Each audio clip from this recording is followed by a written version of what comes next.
Hey guys, at BV Matson here. What a mess. Oh my God, what a mess. Have you ever gone through your feeler gauges trying to find the right ones for a particular job? Absolutely maddening. We're taking a look at, all of the different side clearances on the rings that we just installed. And boy, you need some really, really small stuff. 0.03, 0.015, 0.010 millimeters. I'm finding some of them. I think I might have to combine some of them. Either way, but let's dive in and check those side clearances on the rings that we just installed. All right, guys, I'm feeling really good about the progress we're making today. Here's the piston that we just got the rings installed on. Now it's time to check the side clearances. Side clearances here, the top ring. You measure those from the top of the ring to the wall. Should be 0.3 to 0.6. So I'm going to take my 0.4. I don't have a 0.3. I'm going to insert this and see what my clearance is. This one actually went in really, really simple. See that? All right, so now I'm going to go to my max allotment, the 0.06.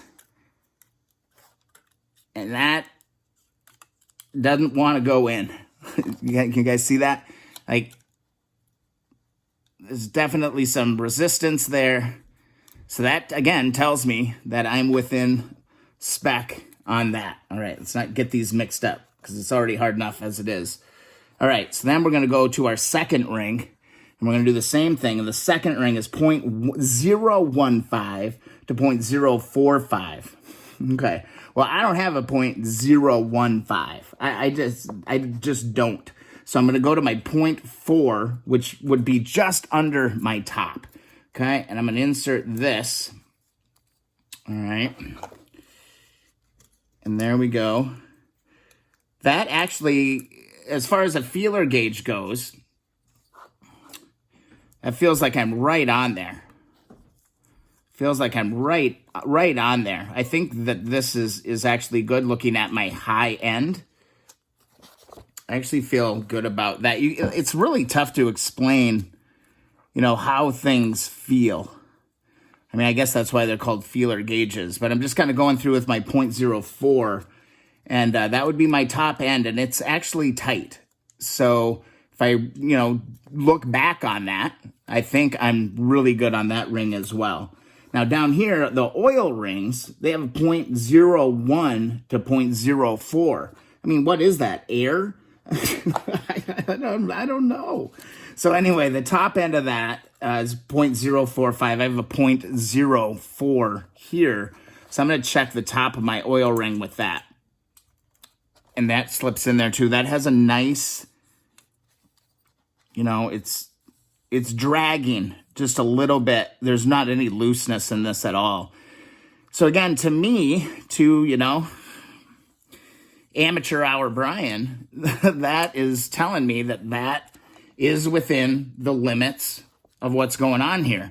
That checks out to me if I'm doing all of this math right. This is 0.04 to 0.06. That 0.06 was on my top ring, and it was snug. And if I go down from that to 0.4, it slides right in. So I'm golden on that. So that is how you check that side clearance on these pistons. I don't have to do the ring thickness, actually, that third measurement, because these are a new set of rings. And, honestly, I just did the side clearances, and it all came within spec too. So that's how you do it. I hope you found it useful. Doing these little measurements can, take an extra step in the day for sure, but it's going to assure it all works when we actually put it back together. So important stuff to do, those 3 measurements as outlined in the manual, 3 checks to be made: side clearance, ring thickness, and ring end gap. We have done that. So onward and upward. Hope you guys found this video interesting, entertaining, educational, whatever it is. Thanks for spending time watching it. If you did, please hit that subscribe button, thumbs up the videos that you enjoy.